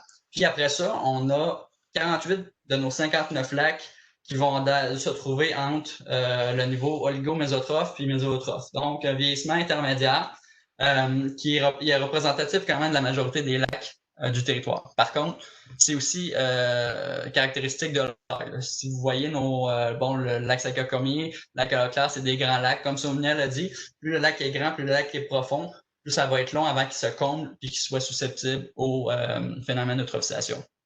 Pour terminer, en phase 1, on avait étudié 3 lacs qui étaient eutrophes, dont le lac à la perche chaude. Si vous regardez sur l'image, c'est peut-être pas clair, là, mais le lac est orange, donc il serait méso-eutrophe. En fait, c'est que bon, ce lac-là est passé en analyse de phase 2. On a pu raffiner un petit peu son portrait, avoir plus de données. Finalement, on a pu se rendre compte que bon, ce lac-là, oui, est en processus d'eutrophisation, mais pas si intense que ça. Il est davantage typique d'un milieu méso-eutrophe. Donc, une fois les études de phase 2 terminées, puis qu'on détermine que, bon, oui, le lac présente des symptômes d'eutrophisation assez intenses, ben là, bon, on lâche un petit peu le lac, on va étudier le territoire alentour, le bassin versant alentour du lac. Des fois, les lacs, on possède vraiment des bassins versants de fortes dimensions. On va principalement analyser le bassin versant proximal, proche du lac. C'est principalement là où s'il y a des causes de dégradation, ben, ça va avoir un effet particulièrement néfaste pour le lac. Donc, on va analyser les sources d'érosion, de sédimentation, les ponceaux, mais ça, je vais vous en reparler lors de la prochaine diapo. Ce qu'on va analyser aussi, c'est les apports en phosphore. En fait, on va faire une analyse cartographique, une analyse spatiale du bassin versant du lac. On va voir un petit peu, bon, la superficie des différents milieux, c'est-à-dire les forêts, les milieux humides, également les routes gravelées, les terrains résidentiels, parce que ces milieux-là contribuent de manière diverse aux apports en phosphore. Ce qu'on remarque souvent, c'est que nos routes gravelées, malgré leur faible superficie, vont quand même contribuer beaucoup aux apports en phosphore. Puis bon, ça s'explique assez facilement. La route gravelée, c'est des sédiments avec de la roche. Donc, lorsqu'il pleut, lorsqu'il y a des précipitations, on va avoir souvent du ruissellement de surface et ces sédiments-là peuvent se ramasser dans le lac. Donc, c'est toujours les routes gravelées un élément important à considérer dans la gestion du territoire d'un lac. On va également analyser les données sur les installations septiques lorsqu'elles sont disponibles. Dans les derniers rapports de l'OBV, c'est pas l'OBV qui avait fait l'analyse de la caractérisation de ces installations-là, mais lorsque les municipalités nous rendent les données, eh bien, on peut quand même les inclure puis les analyser parce que on sait que des installations septiques non conformes ou vieilles ou déficientes peuvent possiblement contribuer aux apports en nutriments ou en contaminants, soit par les eaux souterraines ou les eaux de surface. Une fois qu'on a vraiment cumulé toutes ces connaissances-là sur les sources de perturbation du territoire, ben là, on peut émettre des recommandations, essayer de voir justement comment est-ce qu'on pourrait améliorer la situation pour du moins ralentir le processus d'eutrophisation. Donc, je reviens justement à notre analyse de l'érosion de la sédimentation. Ici, je présente l'analyse des Grands Lacs Longs à Saint-Élie. Sur la gauche, bon, c'est justement une carte là, des différentes problématiques. Ce qu'on fait, c'est qu'on va littéralement sur le terrain, on va observer, caractériser, on va géoréférencer toutes les problématiques qu'on peut voir. C'est-à-dire que on peut voir du ruissellement de surface justement sur des routes gravelées. On peut également voir des sites de sol à nu en terrain privé. On peut également voir des abrasifs sur les routes asphaltées. Tout ce qu'on pense qui pourrait contribuer à apporter des sédiments dans le lac, ben, c'est noté pour par la suite essayer d'améliorer la situation. Même chose pour les ponceaux. Tous les ponceaux observés vont être analysés de par leur intégrité structurelle. Donc, si le ponceau présente des défauts, ben ça va être noté. Puis après ça, on les classe selon 3 classes d'intervention. Donc, les ponceaux en mauvais état, sur la carte, là, ça va être en rouge. Ben, ces ponceaux-là, on va recommander qu'ils soient changés ou du moins réparés rapidement. La classe intermédiaire en jaune, bon, ben, c'est des ponceaux qui vont présenter certains défauts, mais pas majeurs. On va recommander un suivi rapproché, puis déjà penser peut-être à soit les réparer ou les changer. Puis bon, en classe 3, bon, les ponceaux en bon état, ben, c'est juste de continuer de les surveiller puis d'être vigilant. Donc, on peut passer à la prochaine diapo. Je termine cette présentation en vous parlant des principales problématiques qui ont été observées justement par les résidents riverains sur notre territoire d'observation. En fait, on a fait des ateliers participatifs lors des dernières années. En 2019, l'OBV a fait des ateliers de priorisation des problématiques auprès de certaines associations riveraines de lacs. Puis, on leur a demandé quelles étaient les problématiques prioritaires. Sans surprise, c'est l'eutrophisation qui est sortie numéro 1. Par contre, on a également pu voir que la dégradation des habitats fauniques, des milieux aquatiques, c'était quand même assez fort, tout comme les coliformes fécaux et la sédimentation. Dernièrement, au printemps, on a fait un sondage en ligne pour tous les riverains de lacs de notre territoire, puis on leur a demandé, bon, quelles étaient leurs préoccupations principales. Puis là, ben, c'est les espèces exotiques envahissantes qui sont sorties numéro 1, qu'on peut quand même lier un peu là, aux dégradations des habitats fauniques et du milieu aquatique. Donc, bon, quand même des préoccupations qui sont assez récurrentes. Tout comme d'ailleurs la diminution des apports en phosphore, l'intégrité des rives, puis la diminution des apports sédimentaires qu'on peut davantage lier à l'eutrophisation. On a également demandé aux résidents quel sujet ils voudraient qu'on approfondisse lors d'un atelier informatif. Encore là, l'eutrophisation et ses causes sorties très fort. Donc, c'est pour ça que Sonia était là avec nous aujourd'hui pour vraiment bien expliquer puis bien vulgariser le phénomène. Par la suite, on a également la réglementation des bandes riveraines qui est sortie deuxième. Donc, je vais vous en parler un petit peu là, lors de la prochaine diapo. Donc, cette protection-là des bandes riveraines qui est en partie une responsabilité des municipalités donc sur leur territoire. C'est une responsabilité bon, qui est dévolue par différentes politiques, lois et règlements, dont je vais vous éviter l'énumération. Mais ce que je peux vous dire, c'est que bon, c'est un pouvoir qui a été contesté lors des dernières années. Ce pouvoir-là, bon, certains riverains, justement, ont contesté la possibilité d'imposer des normes de protection des bandes riveraines. On sollicité la Cour parce qu'ils disaient que, bon, eux autres possédaient un droit de propriété, justement, puis que les municipalités, ben, venaient un peu contrer ce droit-là à la propriété privée parce que, bon, au final, l'imposition d'une remise en état ou l'imposition de la protection des bandes riveraines touche directement le citoyen quand même sur son terrain. La Cour d'appel, dans un jugement rendu en 2011, a quand même donné gain de cause aux municipalités, a dit que, bon, celles-ci, oui, ont quand même le pouvoir d'imposer des normes de protection, d'imposer une remise en état, que bref, le droit à la propriété n'est pas non plus absolu. Donc, il faut quand même être conscient qu'il faut protéger les bandes riveraines. Localement, qu'est-ce que ça implique, ça? Ben, on a des règlements sur notre territoire d'intervention. dont le règlement relatif à la revégétalisation des rives et visant à combattre l'eutrophisation des lacs et des cours d'eau. C'est un règlement qui a été adopté en 2008 par 3 municipalités, Saint-Boniface, Saint-Élie-Caxton, Saint-Mathieu-du-Parc, donc un règlement justement qui visait la protection des bandes riveraines, qui a été remplacé dernièrement par le règlement relatif à la protection des rives, des lacs et des cours d'eau, remplacé là, juste pour le rendre l'adapter justement à son application au cours des dernières années, puis le bonifier. Mais c'est toujours un règlement là, qui vise justement à protéger le milieu riverain.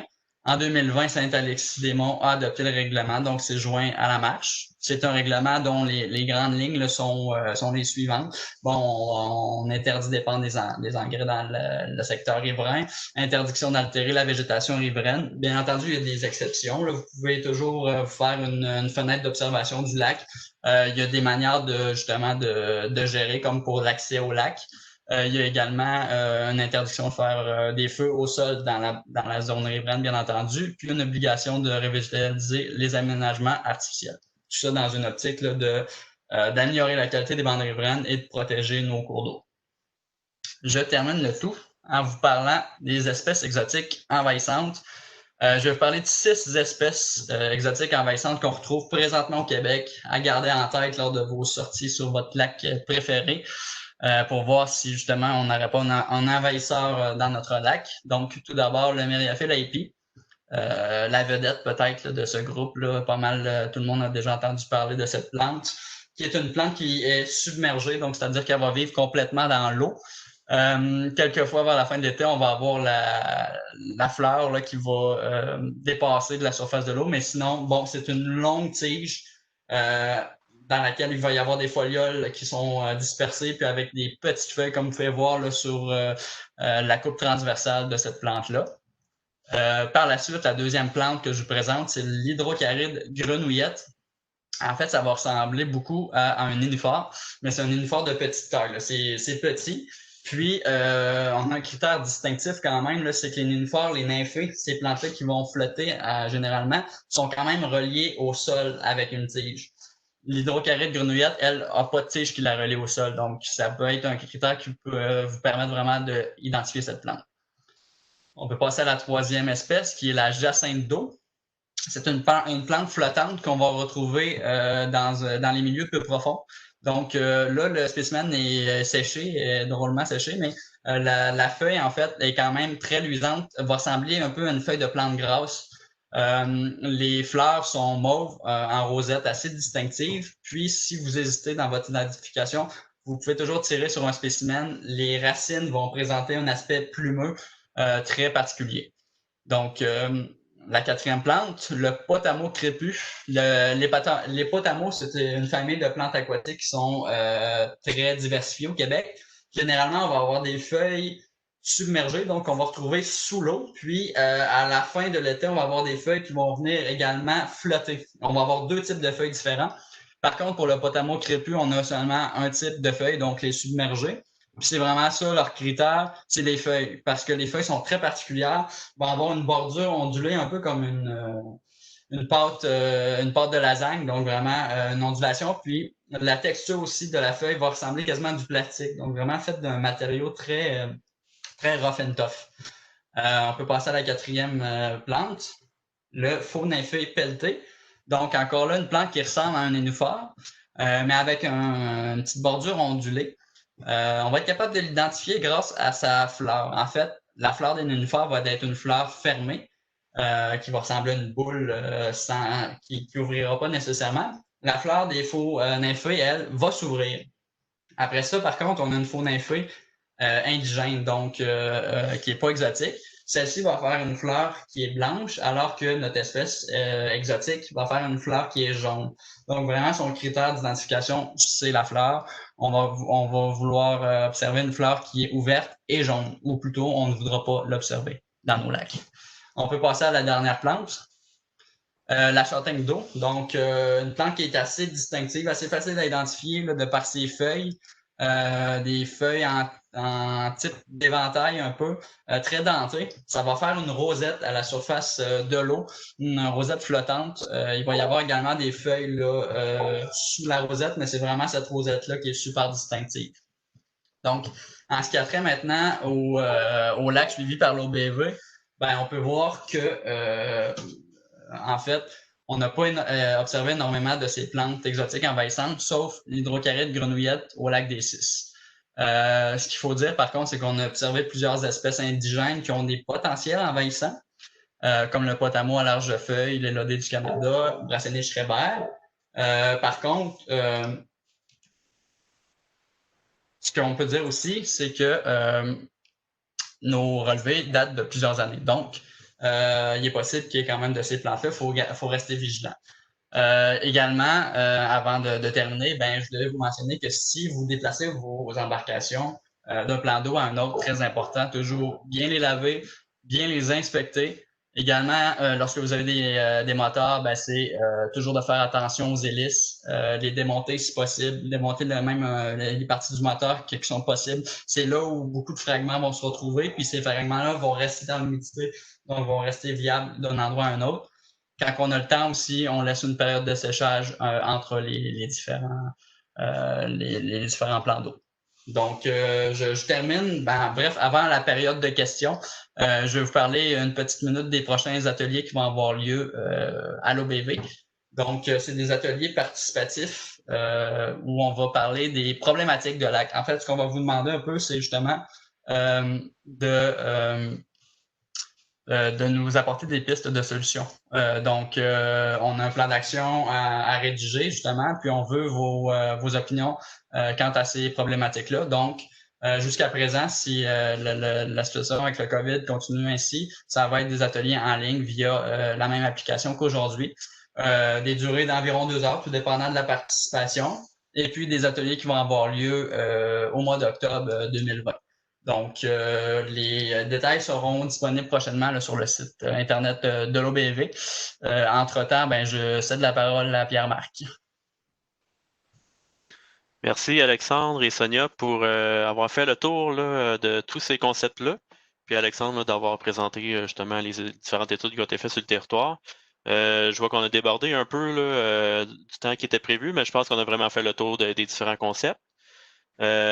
Puis maintenant, on va rentrer dans la période de questions. Donc, ce que je vous inviterai à faire, c'est premièrement d'inscrire vos questions dans le chat, si vous en avez. On va les passer à tour de rôle. Puis, si jamais vous voulez intervenir, également le mentionner dans le chat, puis on va vous donner le droit de la parole à ce moment-là.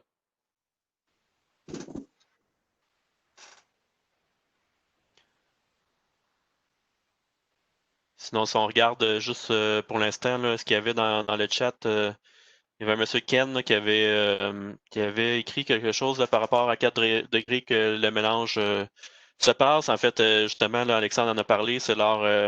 ça sera phase 3 2014, ça doit être phase 2. Oui, monsieur Brissette, est-ce que vous vouliez intervenir? Non. Okay. Excusez, là, j'étais en train de regarder j'étais en train de regarder les résultats de notre phase. OK. Donc, on a une question d'Isabelle Falardeau.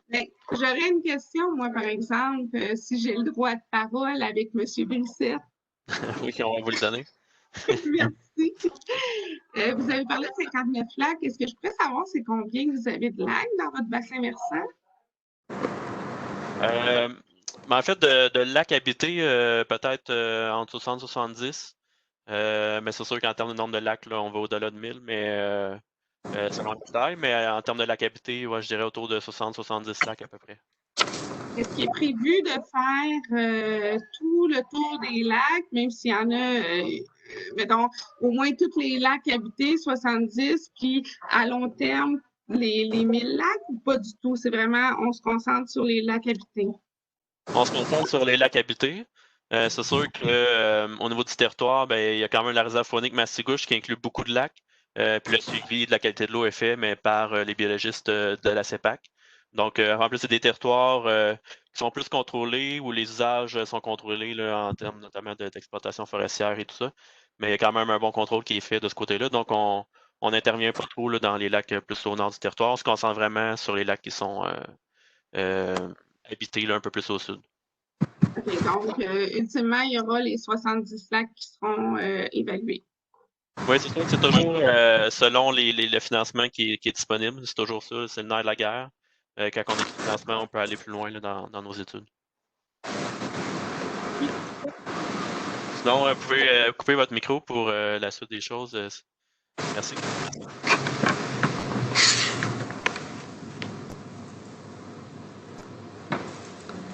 Je ne sais pas si François peut couper les micros qui interviennent.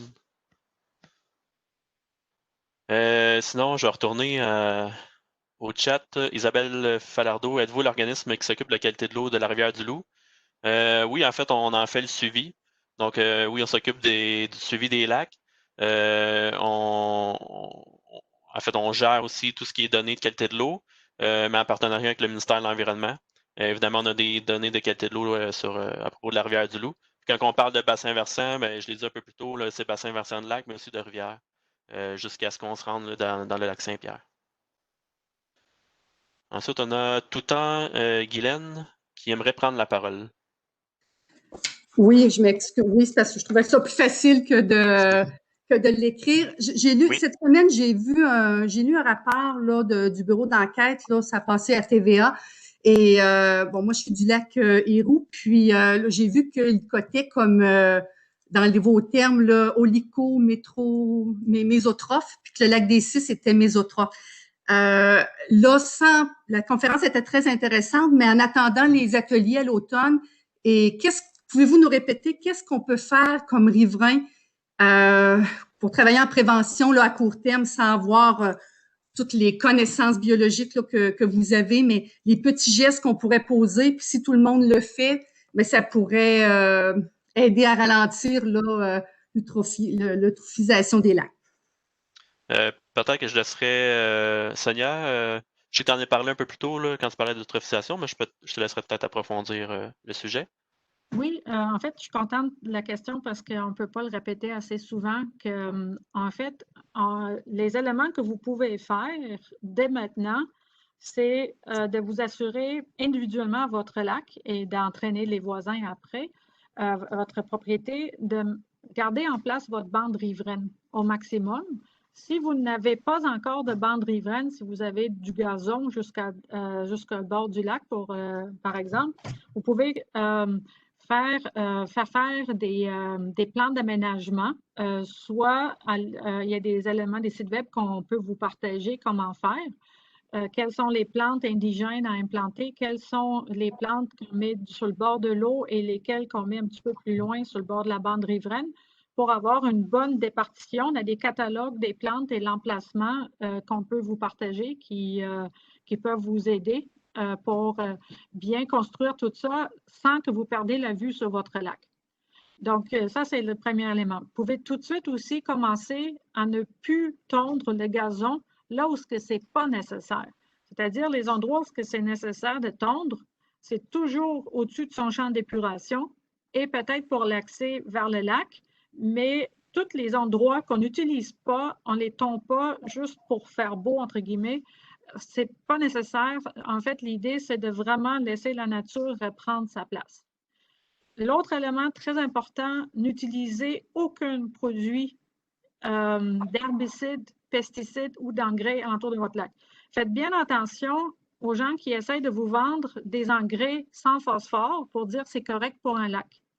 Ce qu'il faut comprendre, c'est que vous connaissez, si vous faites un peu de jardinage, on a des engrais où ce qu'ils écrivent tant de % de phosphore, les 20-20-20, les 20-30-10, etc. Fait qu'il y a le phosphore, l'azote et la potasse, tous des éléments nutritifs. Ils vous les vendent pour nourrir des différents types de plantes. Sachez que dans un lac, il y a aussi beaucoup de types de plantes et d'algues nocives. Et eux fonctionnent comme les plantes terrestres, c'est-à-dire qu'ils ont des préférences de mélange. Alors, si vous leur donnez plus de phosphore, il y en a un qui va proliférer. Si vous lui donnez plus d'azote, ça va être une autre. Ça ne veut pas dire que les deux sont mieux. Alors, on ne met rien alentour de son lac sur son terrain de ce côté-là. Et l'autre élément, vous pouvez vraiment travailler chez vous, c'est de vous assurer que vous n'avez aucune zone d'érosion, que vous n'avez pas de descente vers le lac qui s'érode. Donc, il faut reboiser, il faut faire des barrières. Et le plus important aussi, encore une fois, c'est les installations septiques autonomes. C'est-à-dire que si vous n'avez pas une fosse fermée, mais vous avez vraiment une fosse avec champ d'épuration, il faut s'assurer que la municipalité fait vraiment les vidanges selon votre présence réelle au chalet. Au niveau du COVID, il y a beaucoup de personnes qui sont passées d'une présence temporaire à une présence permanente, mais ça n'a pas été signalé à la municipalité, donc ça se peut que vos fosses soient surchargées déjà. Il faut vraiment faire attention. Quand vous avez des lavages à faire, espacez vos lavages. Faites-les pas toute la même journée, faites-les espacer. En fait, le fosse et le champ d'épuration, c'est des réacteurs biologiques. Moins qu'on y amène de l'eau nouveau et espacée, plus que ça a le temps, la biologie a le temps de faire son temps de travail dans la fosse pour dégrader les éléments. Donc, je veux répondre en même temps à la question qui est là. On ne rajoute rien dans sa fosse. En fait, on essaie d'utiliser les produits biologiquement dégradables. On n'émet pas des produits drano, on n'émet pas des produits chimiques trop forts de nettoyants. On n'ajoute rien dans sa fosse. Même tous les produits qui sont vendus, des enzymes, etc., mettez rien. Parce que gardez en tête qu'ultimement, tout se ramasse tôt ou tard dans le lac. C'est parce que la diffusion, ça va prendre du temps des fois ça va plus vite comme pour l'azote, mais ça se ramasse toujours dans le lac. Fait que ça, c'est tous des éléments que vous pouvez faire. Puis si vous avez des bateaux à moteur, de grâce, faites juste rouler à vitesse d'embrayage dans les premiers 2 à 300 mètres de votre rive. Ça, c'est vraiment, vraiment important, surtout pour des petits lacs mésotrophes. Et n'enlevez pas les plantes aquatiques devant chez vous, parce que si vous les enlevez, vous donnez, ils sont un conteneur d'éléments nutritifs. Fait que si vous enlevez les plantes aquatiques devant chez vous et on fait ça à grande échelle, ils peuvent être remplacés par des cyanobactéries. Donc, il faut vraiment faire attention à ça. On n'intervient pas. On réduit à la source et on garde une bonne bande riveraine. Merci Sonia. Je vois que tu as répondu à la prochaine question là, concernant les enzymes pour les fosses septiques. Ensuite, il y a une question de M. Claude Leclerc que je salue, j'imagine de l'Association du lac à la perche chaude à Saint-Alexis, qui demande est-ce que l'azote observé lors des échantillonnages d'eau, est-ce que c'est toujours analysé lors de notre échantillonnage? J'imagine que vous parlez du RSVL. Normalement, tous les paramètres, peut-être je pourrais laisser répondre Alexandre là-dessus, au niveau des paramètres analysés dans le cas de RSVL. C'est bon, Pierre-Marc. Dans le cas du suivi réalisé par le RSVL, l'azote n'est pas analysé, ça va être le phosphore total, le carbonate organique dissous, la chlorophylla ainsi que la transparence. Ce que Sonia nous a présenté, c'était un suivi qui était réalisé par Agiro, donc à Québec, qui, eux, vont inclure énormément de paramètres dans leur suivi de la qualité de l'eau des lacs pour avoir une compréhension la plus raffinée possible, dont justement l'azote. Donc, ça pourrait toujours être un critère qui serait ajouté. Mais pour l'instant, si vous vous fiez au réseau de surveillance volontaire des lacs, comme je vous ai dit, c'est les 4 paramètres analysés qui ne comprennent pas l'azote. Est-ce que vous avez un problème d'azote ammoniacal dans les lacs ou pas du tout? Dans les lacs suivis, justement, étant donné que l'azote n'est pas analysé, je ne pourrais pas répondre à la question parce qu'on n'a pas les concentrations. Merci. Ensuite, on a encore Claude Leclerc qui intervient. Une question là, par rapport, est-ce qu'il y a une méthode pour retirer le faune inféa pelleté? Est-il souhaitable de couper ou d'arracher la plante? Il y a 2 questions là, dans la même. Sonia en a parlé un peu plus tôt. C'est sûr qu'on évite d'arracher toute plante. Puis, deuxièmement, il faudrait vérifier que c'est bel et bien un faune inféa pelleté, donc via une identification. Mais vous pourrez nous contacter directement à l'organisme de Bassin-Versant pour vous orienter là-dedans.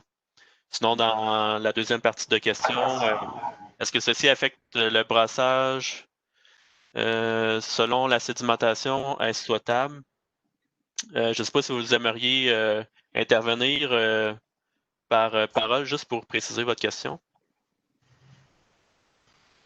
Ou sinon, vous pouvez nous appeler sans problème.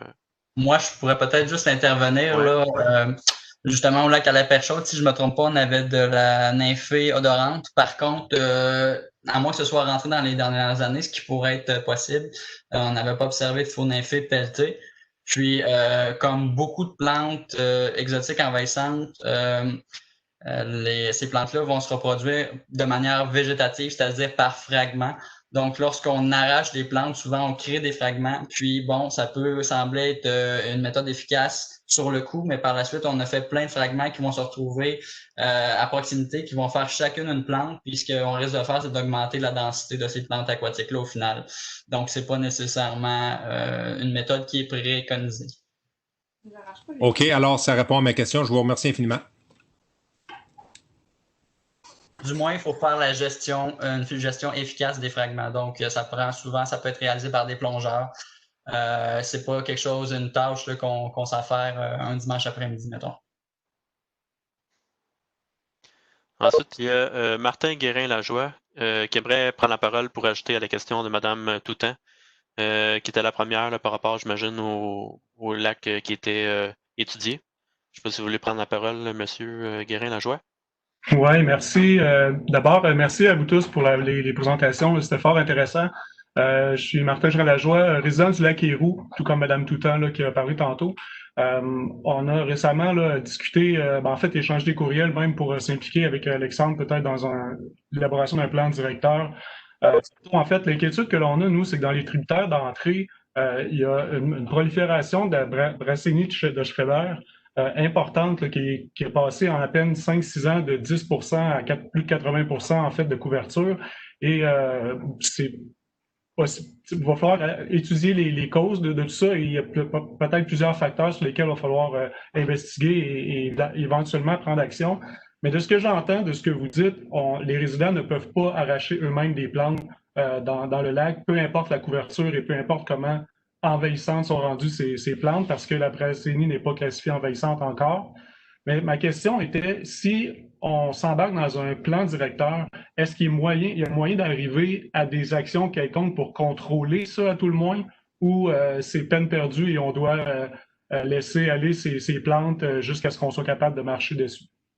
Est-ce que je peux répondre une partie, peut-être avec Alexandre? Oui. En fait, c'est multiples questions dans une question. En fait, la problématique des plantes aquatiques, envahissantes ou pas, en fait, il y a une chose d'abord, c'est que peu importe si elles sont envahissantes ou pas, elles sont un indicateur d'un problème, d'un apport d'éléments nutritifs trop important, notamment dans le passé accumulé dans les sédiments. En fait, si on travaille directement sur les plantes en les arrachant ou d'autres méthodes qu'on voit passer souvent avec l'emplacement de bâchage, soit par la jute, soit par des fibres synthétiques, etc., on travaille sur un symptôme et non sur la cause du problème.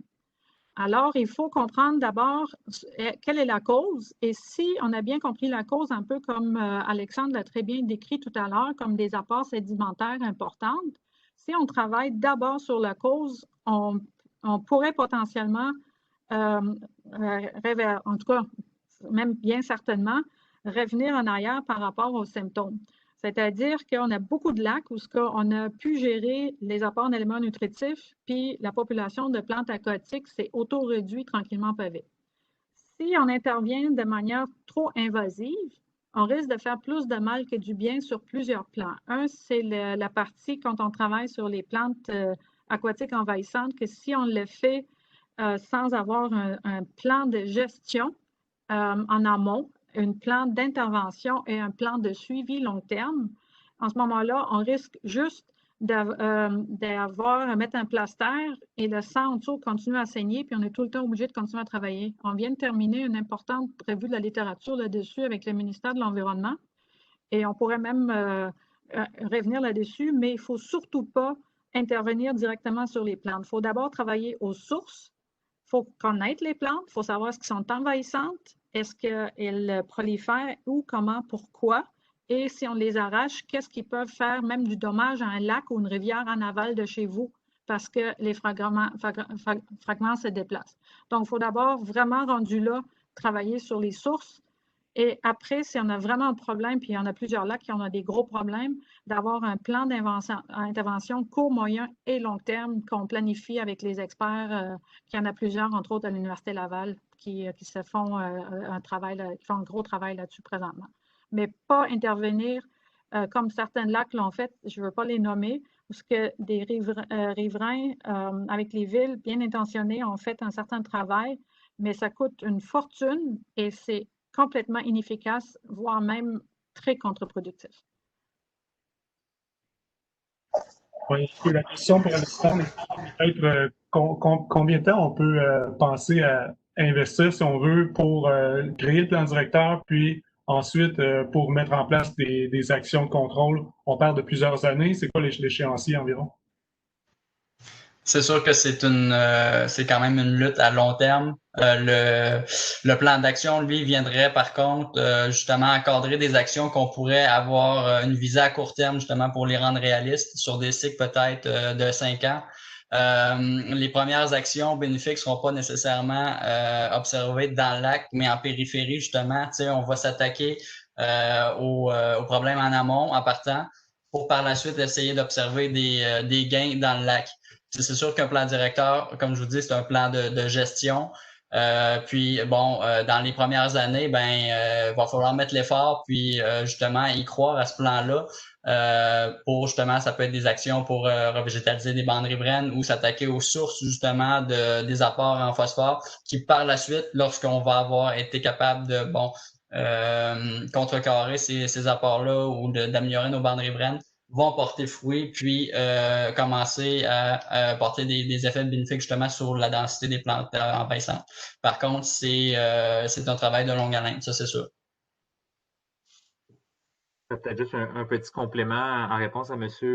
Guérin-Lajoie. Donc, en fait, je pense que ça vient un peu démontrer peut-être l'intérêt des plans directeurs de lac, en ce sens que votre plan d'action que vous allez décider en association ne sera pas nécessairement le même que, par exemple, ceux du lac Long à Saint-Élie ou du lac Sakakomi à Saint-Alexis, étant donné qu'ils n'ont pas les mêmes enjeux. Donc, vous, si vous décidez de prioriser cette problématique-là en partant, bien, c'est sûr que les efforts pourront être mis là-dessus plus rapidement.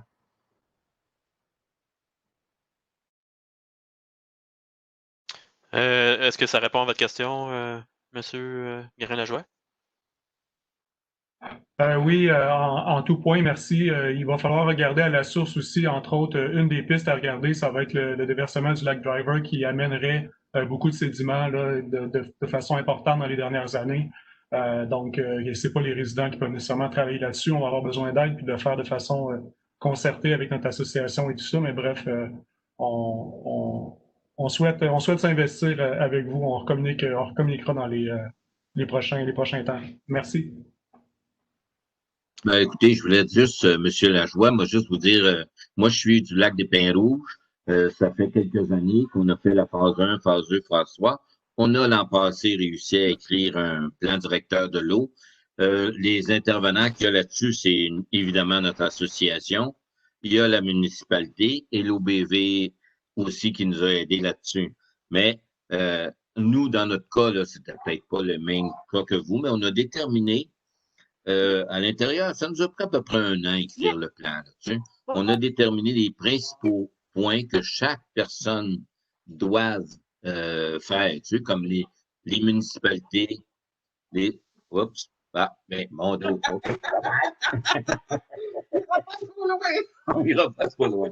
Mais ça prend beaucoup d'implication. Puis le difficile, nous, qu'on trouve, c'est le travail avec la municipalité, parce qu'on ne sait pas comment ils vont s'investir là-dedans. Là, évidemment, notre plan, on a fini de l'écrire en 2019. On veut, en 2020, à la fin de 2020, voir où est-ce qu'on est, puis chacun déterminer l'étape qu'ils ont fait. Mais, comme vous le savez, chaque municipalité a ses priorités et peut-être qu'on est poussé un peu dans le coin. Là. OK?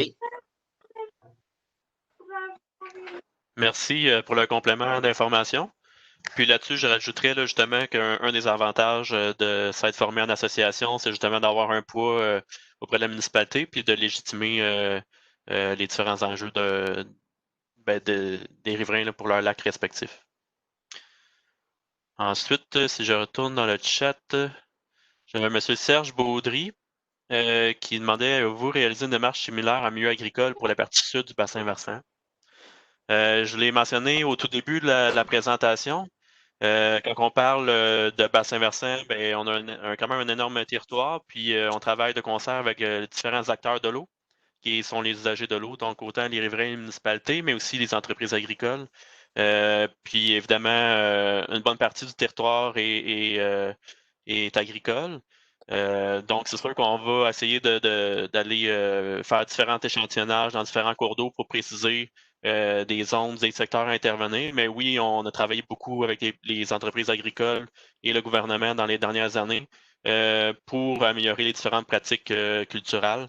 Mais c'est toujours un peu les mêmes problématiques qui reviennent. Puis, tu sais, la notion de bande riveraine, ça revient. La notion de ruissellement, d'érosion aussi. Donc, c'est tous des problématiques qui reviennent ici et là dans le territoire. Mais sachez qu'on travaille avec tout ce beau monde là, pour arriver à améliorer la qualité de l'eau.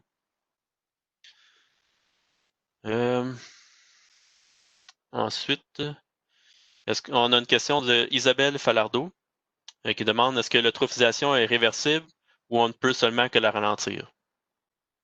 Je laisserai peut-être Sonia répondre à celle-ci. En fait, les deux ça te sont convient? possibles. Oui, merci. En fait, les deux sont possibles. Je vous donne les exemples il y a beaucoup de lacs, notamment en Europe, où ce qu'on a pu passer d'un état oligotrophe dans les années 20, 30, 40 à des états eutrophes, voire hyper-eutrophes dans les années 70 et qui sont revenus à des états oligotrophes au moment qu'on se parle. Donc, ce qui a été la plus grande réussite par rapport à ces lacs-là, c'est toujours, chaque lac est toujours un cas d'espèce, mais c'est vraiment la réduction des éléments nutritifs par rapport à la réduction des eaux usées. Donc, il faut garder en tête un concept qui est vraiment important parce qu'on ne peut pas raccorder toutes les installations septiques autonomes autour des lacs du Québec. Mais si on comprend un peu mieux comment ils fonctionnent, on peut vraiment réduire de manière importante les apports en éléments nutritifs à partir de ces installations-là. Puis un élément que je veux vous mentionner, c'est que les installations septiques autonomes conformes, ça ne veut pas dire qu'ils n'amènent pas d'éléments nutritifs dans le lac. Ça veut juste dire, à l'époque, ils ont été conçus pour réduire la contamination de bactéries, des E. coli notamment. Et pour ça, ils sont vraiment très efficaces. Ils retiennent le phosphore par défaut, mais pas tous.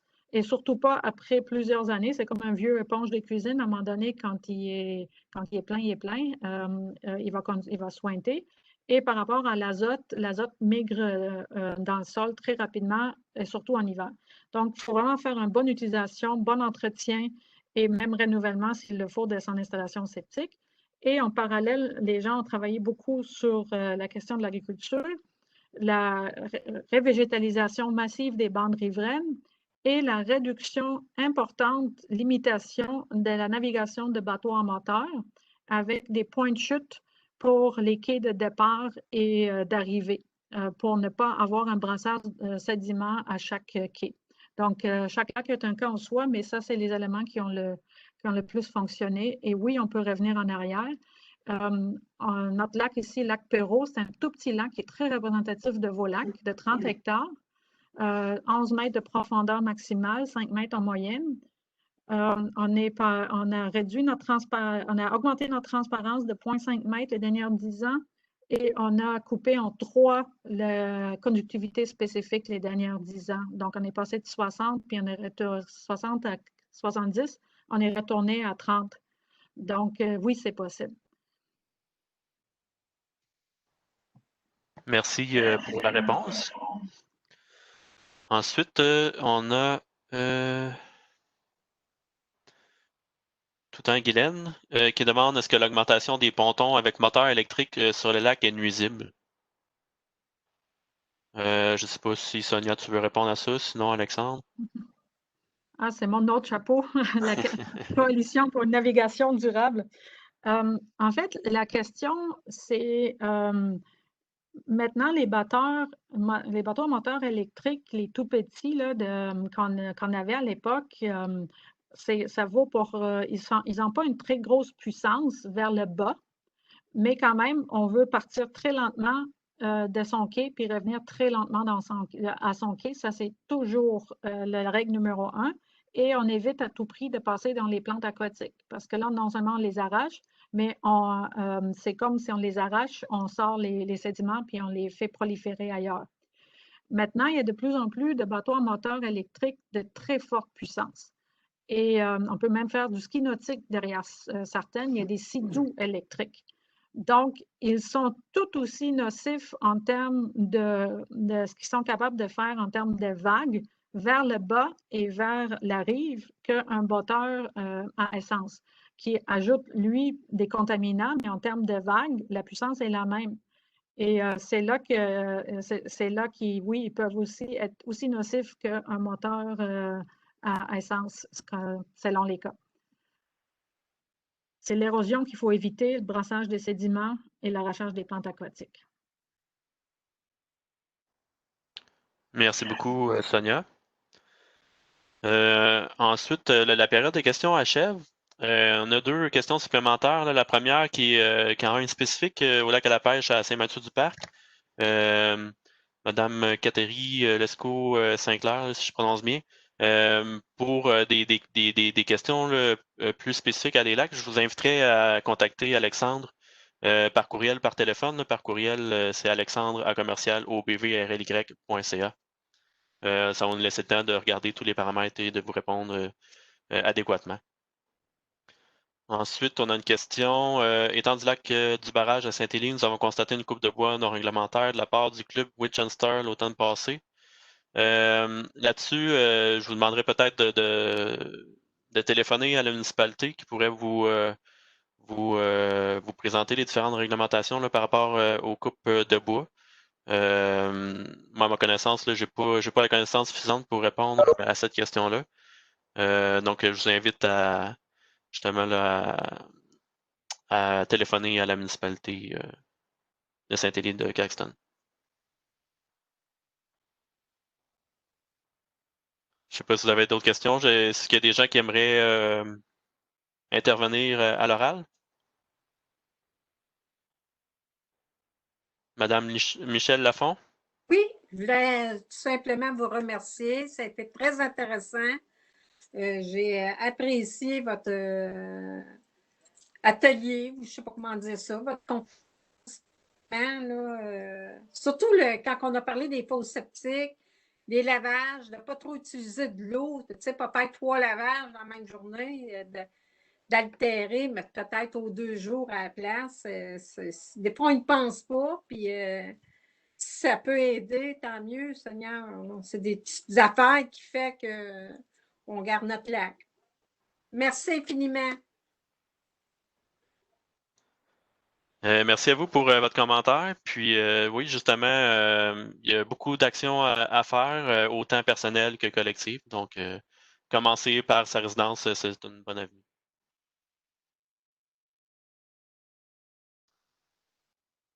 Finalement, il y a une dernière question. Il y a Pierre Deshaies qui voudrait parler. Désolé, on ne voyait pas. Si tu veux prendre la parole, Pierre. Ben, 2 petites remarques de rien. Pour les fosses septiques dont il a été question, puis la dernière remarque de Mme Chély le disait un peu, c'est qu'une fosse conforme, même les fosses conformes génèrent du phosphore. Le taux, c'est 2 kilos par année de phosphore par fosse.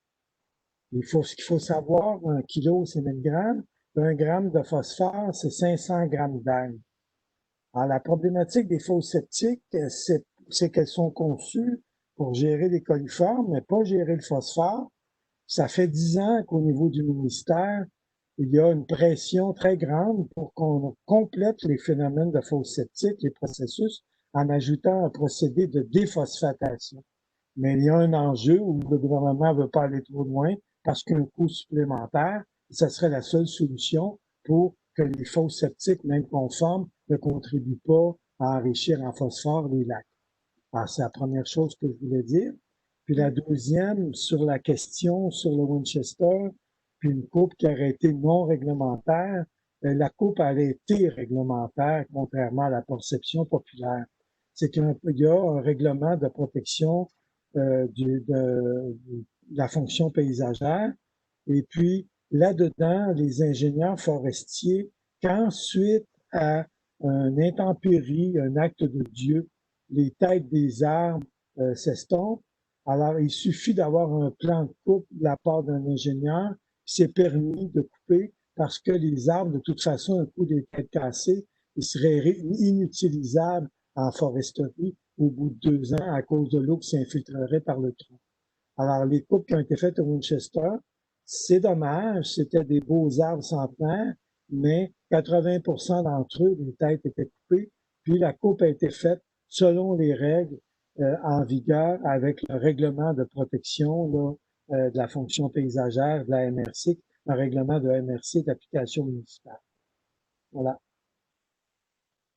Merci pour la précision, Pierre. Désolé, j'avais oublié de t'introduire, mais Pierre Deshaies est président de l'organisme de bassin versant, puis est riverain d'un lac à satellite de Caxton. Puis il possède quand même une grande expérience des milieux riverains et de l'eutrophisation. Donc, merci pour cet apport supplémentaire. Merci. Finalement, peut-être une dernière question de Mme Isabelle Falardeau qui me demande, qui nous demande qui je peux rejoindre concernant les effets de la coupe de bois au parc de la Mastigouche. J'imagine que vous parlez de la réserve faunique et les conséquences de la rivière du Loup. Je vous invite à me contacter par courriel ou par téléphone, puis on va pouvoir en jaser un peu plus longuement là, que par visioconférence. Donc voilà. Mon courriel, c'est simplement pde@obvrly.ca. Juste aller aussi sur notre site web, tout est là. Donc, si vous avez d'autres questions, n'hésitez pas à nous les faire parvenir à Alexandre ou moi. Comme je disais, juste aller sur notre site web obvrly.ca, aller dans la section Contact et retrouver nos coordonnées. Pour terminer, j'aimerais évidemment d'abord remercier tous les participants qui ont pris presque 2 heures et quart, 2 heures et demie là, avec nous pour discuter d'eutrophisation et de santé des lacs. J'aimerais aussi également remercier les conférenciers qui ont présenté les différents concepts d'eutrophisation et d'état de santé des lacs ce soir. Puis, donc, comme je l'ai dit, si jamais vous avez des questions supplémentaires, n'hésitez pas à nous contacter. On va essayer de vous orienter dans vos différentes démarches.